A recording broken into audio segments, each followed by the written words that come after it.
mon discours sur les années 30, c'était justement pour différencier entre les deux, entre ceux des années 30 et ces militants. Pour Mohamed, pour l'étoile nord-africaine, en fait, il y a eu tout un discours à partir des années 30, à partir de 31, avec l'affaire du Daher Berber. Le Daher Berber. Donc, tout un discours sur ça. Alors, pour les Kabyles anti-berbéristes, tout à l'heure, ça parlait de Aït Amran. Et quelqu'un qui a été chargé par la direction d'aller porter la bonne parole, l'anti-berbérisme, Saïd Amrani est un Kabyle. Et la plupart des militants, des cadres et militants qui ont été chargés. D'accord avec Saleh, en ce qui concerne la stigmatisation, etc. C'est vraiment l'ADN, l'arme de démantèlement massif que l'on peut utiliser contre la Kabylie. Il faut, en fait, au-delà de la Kabylie, contre la majorité et au-delà de la majorité, contre la liberté d'expression, etc. De culture. Bien. Alors on a dit Yidir, qui est Kabyle, et Louamani, qui était en arabe, compris aussi bien en langue populaire que, comment dire, parlé. C'était un mot qui passait bien. C'était d'ailleurs le mot de Watani, c'était nouveau. Même ce Watani. Il y avait même une chanson comme ça, Watani. Donc, voilà pour le. Et ensuite,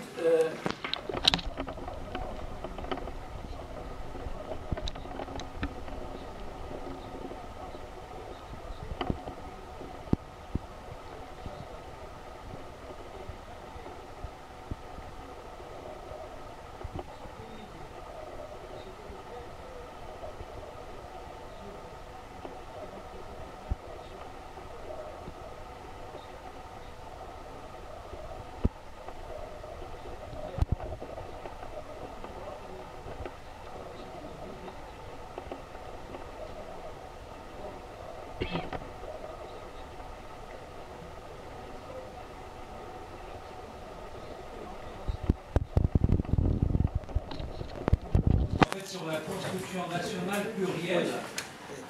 Comment construire un modèle national? Oui, non, là c'était la question de fond que je veux justement rattacher également à. Oui, mais tu n'as pas beaucoup de temps.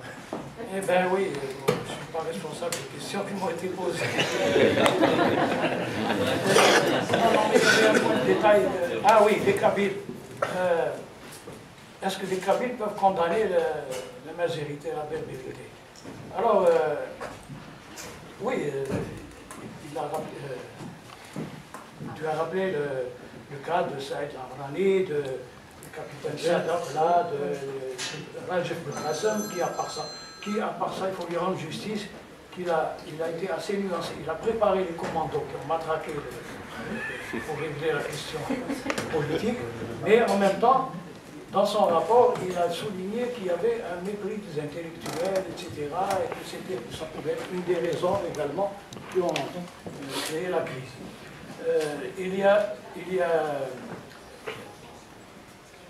Je rappelle qu'à Metla, quand on a réhabilité Naïwali, le frère de Sirzian, le frère de Naïwali, qui a dit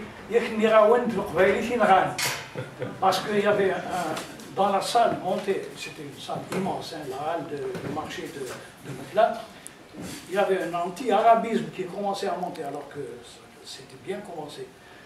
Une vague d'anti-arabisme initiée par, je ne me rappelle pas, un ancien qui a ensuite attaqué le FFS, j'ai oublié son nom. Et, alors ça montait, et c'était tellement, comment dire, terrible que, d'une part, moi-même je suis intervenu, Sirzian a dit également, je vous ai dit que c'était les Kabyles qui l'ont tué.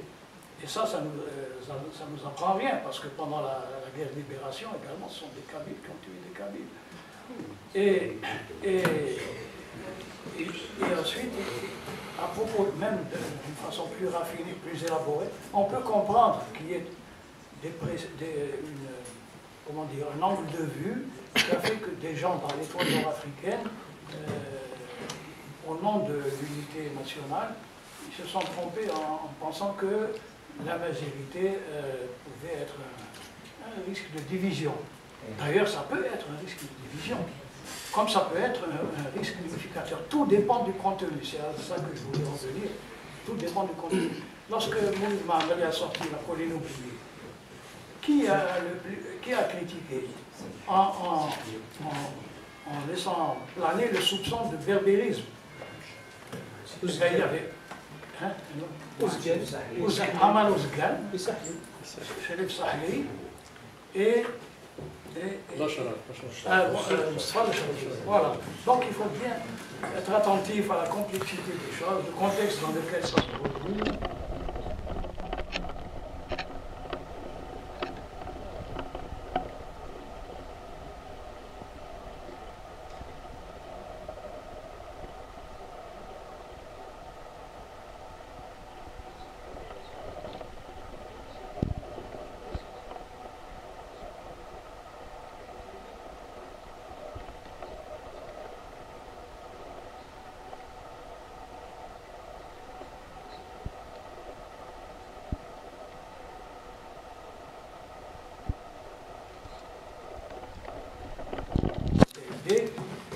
De se défausser, de trouver un prétexte pour ne pas discuter la critique de leur façon de gérer le parti, en disant c'est du berbérisme.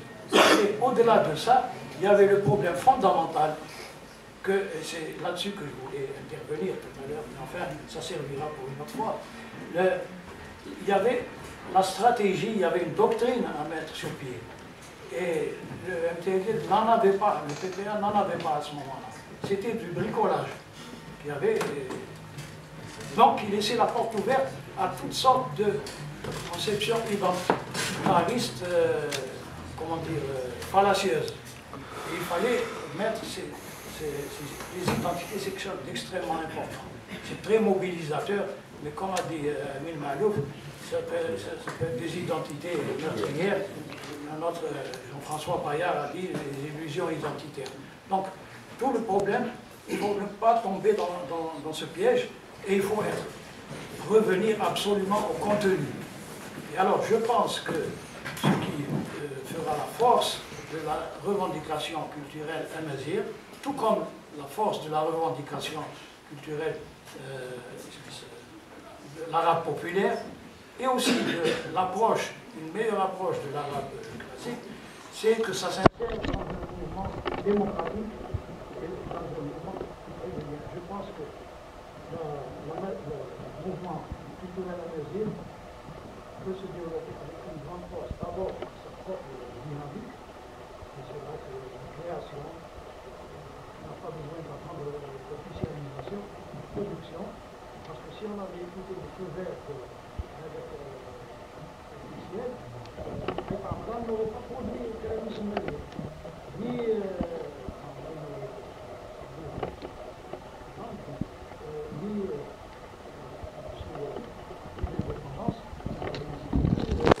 ni Mouhia, ni Younes Aït-Manguilab, ni Yidir, on n'a pas la culture est autonome, devrait être autonome par rapport aux politiques. C'est interpénétré, mais il y a une bataille politique proprement, culturelle, pardon. Il nous reste 7 minutes. Non, même pas. Même pas. Donc, Même pas. je suis d'accord avec Sankhé quand il dit le problème de la stigmatisation.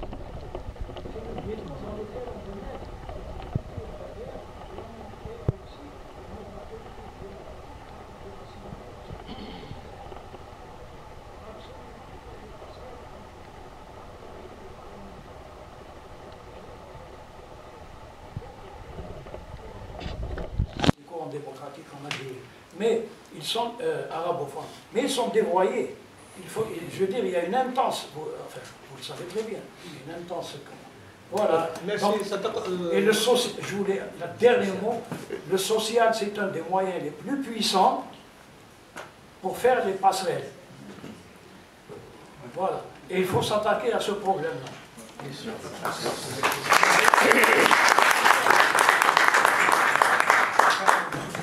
Bon, il n'y a pas eu de... juste 30 secondes.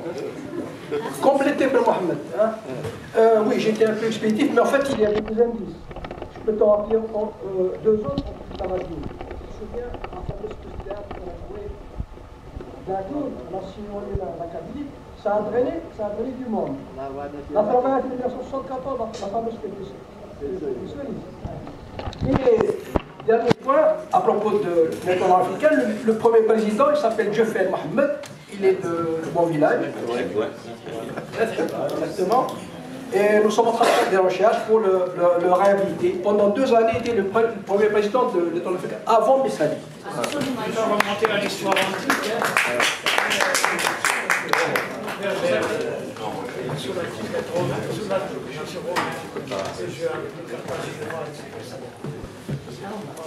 Non,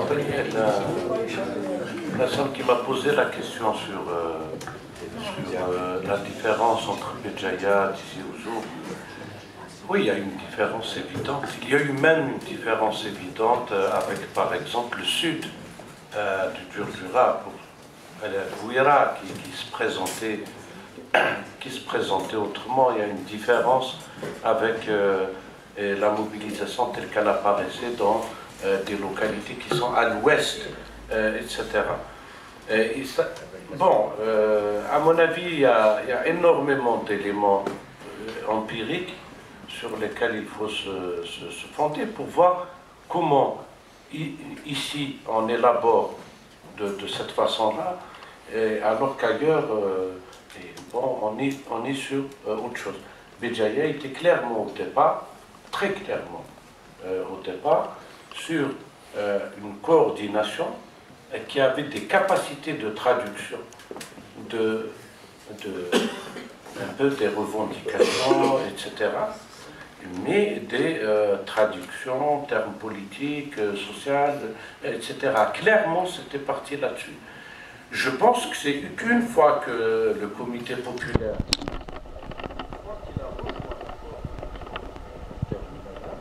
pense que là-dedans, après,